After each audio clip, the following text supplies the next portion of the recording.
Bismillahirrahmanirrahim. Assalamualaikum warahmatullahi wabarakatuh. Alhamdulillahi rabbil alamin. Wassalatu wassalamu ala rasulillahil karim wa ala alihi wa sahbihi wa dhurriyyatihi wa ummatihi ila yaumiddin wa ba'du. Saudara-saudariku, apa kabar? Berjumpa dalam edisi perdana Sitama, serupa tapi tak sama. Boleh jadi kita dapati beberapa kalimat dalam Al-Quran yang nampak berbeda, namun seringkali diterjemahkan dengan pemaknaan yang sama. Pernahkah kita membaca ayat dalam Al-Quran semisal Qul a'udzu birabbin nas, katakan Muhammad SAW, aku berlindung kepada Allah Rabb seluruh manusia. Pernahkah Anda membaca Iqra bismi rabbikal ladzi khalaq, khalaqal insana min 'alaq? Bukankah insan juga diterjemahkan dengan manusia? Pernahkah Anda membaca wa ma khalaqtul jinna wal insa illa liya'budun? Bukankah insa di sini diterjemahkan juga dengan manusia?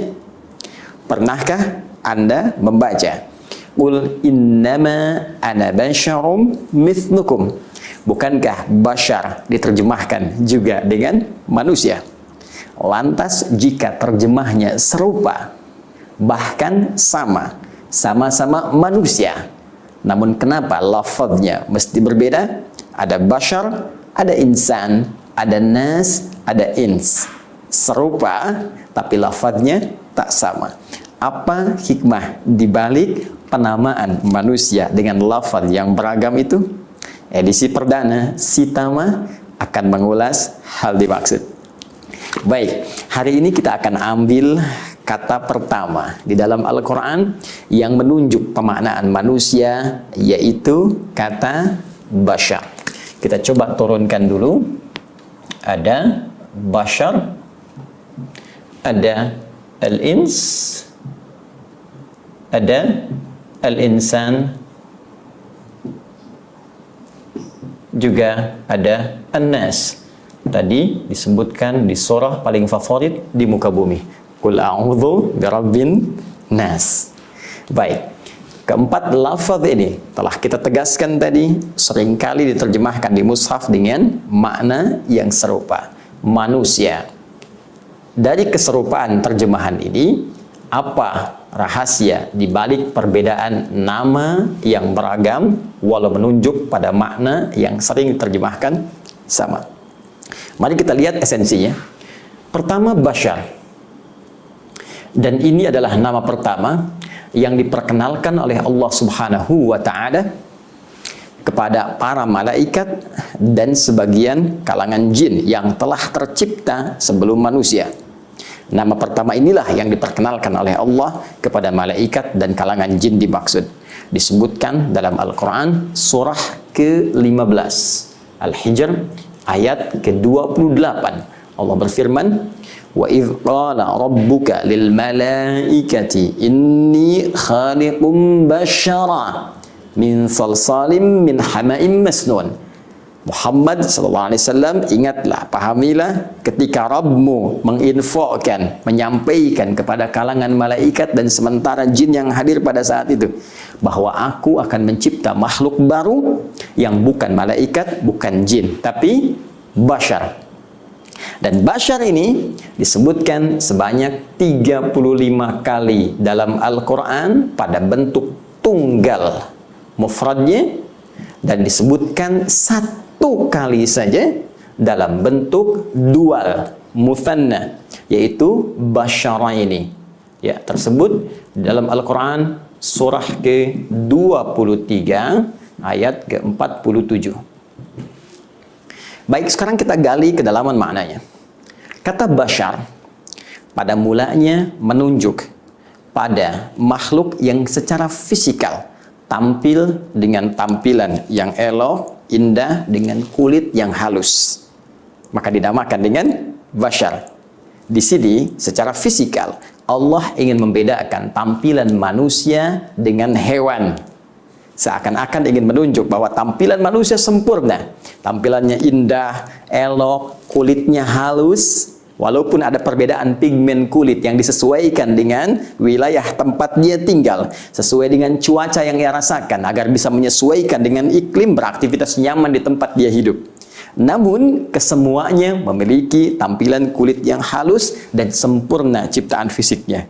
Untuk itu Allah tegaskan dalam Al-Quran surah ke-95 itu, setelah bersumpah dengan 3 risalah kenabian, baik risalah Nabi Musa alaihi salam, Nabi Isa alaihi salam, bahkan Nabi Muhammad sallallahu alaihi wasallam puncaknya, wattini wazzaitun wa turi sinin wa hadzal baladil amin laqad khalaqnal insana fi ahsani taqwim.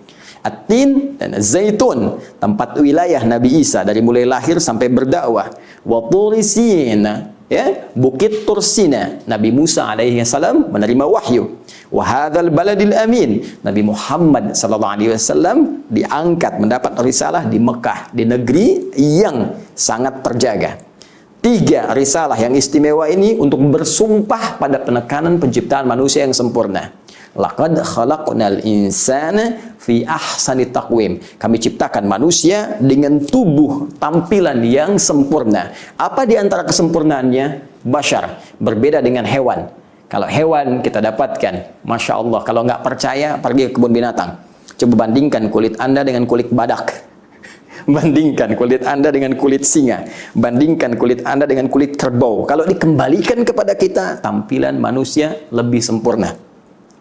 Baik, namun juga bashar jangan lupa menunjuk kepada aspek kemanusiaan yang memiliki nafsu, ya, kecenderungan untuk makan, kecenderungan untuk minum, kecenderungan untuk berniaga, kecenderungan untuk menunaikan hal-hal hubungan seksual, biologis. Ini yang membedakan manusia dengan malaikat.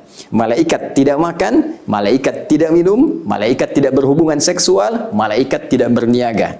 Karena itulah ketika Allah memperkenalkan pada malaikat dengan nama bashar, seakan-akan ingin menunjuk pada malaikat bahwa makhluk ini beda dengan kalian. Jika malaikat tak punya nafsu, karena itu ia selalu menunaikan perintah Allah dengan sempurna, tak bermaksiat, menunaikan tugas sesuai dengan tupoksinya. Quran surah ke-66 ayat yang ke-6. La ya'sunallaha ma amarahum wa yaf'aluna ma yu'marun. Malaikat mustahil berbuat maksiat dan akan mengerjakan tugas sesuai perintahnya saja. Pernahkah Anda mendengar malaikat Jibril korupsi ayat? Tidak. Pernahkah Anda mendengar malaikat maut misalnya sengaja bertukar tugas dengan malaikat Ridwan, atau malaikat misalnya Malik, atau malaikat misalnya Mikail? Tidak. Kenapa? Karena semua memiliki jalur yang sempurna dengan sifat takwa yang Allah turunkan. Manusia beda. Manusia diisyaratkan memiliki nafsu. Walaupun hewan memiliki nafsu, tapi manusia tidak sama. Manusia tidak sama dengan hewan. Dari segi tampilan dan dari segi kontrol kehidupan. Apa hikmah yang ingin Allah sampaikan di antara penamaan yang dimaksudkan ini? Pertama, Allah ingin menegaskan tidak ada manusia yang sempurna. Tidak ada manusia yang seperti malaikat. Karena itulah Allah melarang seorang manusia mengkultuskan manusia lainnya, sekalipun manusia itu diutus oleh Allah dengan risalah seperti Nabi dan Rasul. Karena itulah Nabi Muhammad SAW pernah menegaskan dalam Al-Quran surah ke-18 ayat 110 itu, Qul innama ana basyarum mithlukum. Katakan Muhammad SAW, perintah Allah, katakan pada umatmu, aku pun manusia seperti kalian. Jangan kultuskan aku, perintah dari Allah. Karena diduga nanti ada orang-orang yang ketika melihat Nabi membawa mukjizat, Sebelum Nabi Muhammad ada Nabi Isa, bisa menghidupkan orang mati dengan izin Allah Subhanahu wa taala. Nabi Musa bisa membelah lautan dengan tongkatnya dengan izin Allah Subhanahu wa taala. Nabi Ibrahim bahkan bisa menghidupkan burung-burung yang mati yang telah dicincang dengan izin Allah Subhanahu wa taala.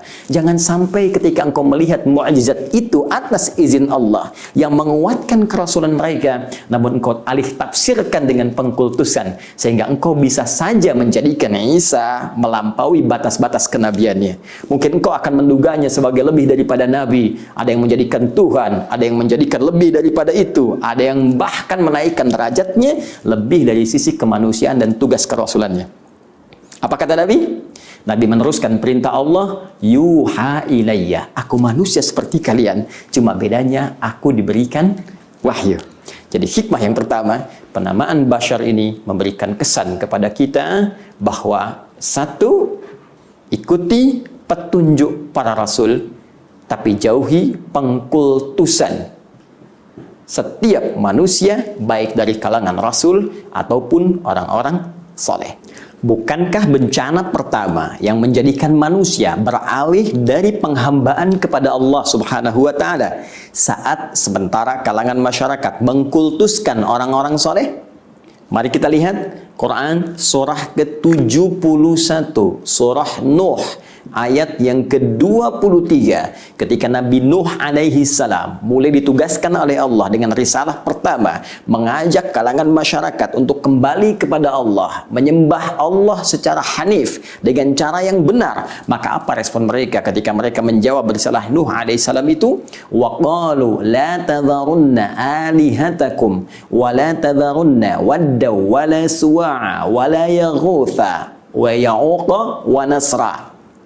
Apa jawab mereka? Dan mereka berkata, jangan tinggalkan Tuhan-Tuhan yang biasa kalian sembah, Tuhan-Tuhan yang biasa disembah. Siapa mereka? Allahu Akbar. Wala tadharunna wadda wala suwa'a, wadda suwa wala yaghutha yaghuth ya'uq nasra. 5. Bukankah 5 orang ini semula adalah orang-orang saleh, orang-orang baik yang taat beribadah kepada Allah Subhanahu wa taala, namun setelah wafatnya kemudian dikultuskan orang-orang ini lebih daripada makom kehidupan dan penghambaannya kepada Allah. Orang saleh kita hormati, orang saleh kita sayangi, orang saleh kita cintai, tapi jangan pernah mengangkat derajatnya lebih daripada kesolehannya sebagai hamba kepada Allah Subhanahu wa taala. Nabi, Rasul kita sayangi, Nabi, Rasul kita ikuti petunjuknya, namun jangan pernah mengangkat derajatnya melebihi kerasulannya. Mereka semua maksum, dijaga dari maksiat, dijaga dari salah, namun jangan menjatuhkan risalah mereka dengan mengangkat mereka lebih dari statusnya sebagai Nabi dan Rasul. Jangan jadikan mereka Tuhan, lantas Anda mengatakan Rasul tertentu adalah Tuhan. Tidak. Bagian pertama. Dan yang kedua, yang paling indah, kalimat Bashar juga memberikan kesan kepada kita bahwa setiap manusia butuh nutrisi dalam kehidupannya yang akan dipacu oleh nafsu yang hadir dalam dirinya. Bukankah nafsu makan menjadikan kita memburu makanan? Bukankah nafsu yang muncul merespon sifat haus memburu ragam minuman? Ada jusnya, kan? Ada sirupnya, ada macam-macamnya yang menghubungkan dan memberikan kebutuhan nafsu yang hadir dalam jiwa kita. Bukankah dengan nafsu itu kita ingin menyalurkan hasrat biologis dengan pernikahan yang kita telah lakukan atau akan kita rencanakan? Karena itulah teman-teman, penting diketahui, jika semua hasrat yang hadir pada nafsu dengan sifat lahiriahnya ini tidak pernah diatur dengan baik, dikendalikan dengan sempurna sesuai petunjuk penciptanya, maka akan lahir hadir kekacauan di muka bumi seperti yang diduga para malaikat itu. Ketika mereka mengatakan kepada Allah Subhanahu wa taala saat Allah berfirman, wa idz qala rabbuka lil malaikati inni ja'ilun fil ardi khalifah qalu ataj'alu fiha may yufsidu fiha wa yasfikud dima. Ya Allah, kami khawatir apakah Engkau akan menjadikan tugas khalifah di bumi diberikan pada orang yang berpotensi merusak bahkan menumpahkan darah? Kata Allah, qala inni a'lamu ma la ta'lamun. Aku lebih tahu dari apa yang kalian duga itu. Allah memberikan kontrol kepada nafsu supaya dia bisa diarahkan untuk memenuhi aspek kebutuhan lahiriahnya. Maka muncullah bimbingan bagaimana mencari makan yang baik. Turun Quran surah kedua ayat 168 yang mengatur kita untuk mencari kebutuhan pangan kita dengan halalan thayyibah. Ya ayyuhan nasu kulu mimma fil ardi halalan thayyibah. Hei, cari dengan legal, halal, jangan korupsi, jangan mencuri, jangan merampok, jangan membunuh, jangan menipu. Begitu engkau keluar dari sistem tadi, akan muncul kekacauan di muka bumi. Bukankah dengan korupsi kacau kehidupan kita? Bukankah dengan perampokan, pencurian tidak tenang kehidupan kita? Kalau ingin tenang, kembalikan kepada petunjuk dalam Al-Quran untuk mengatur nafsu lahiriah kita.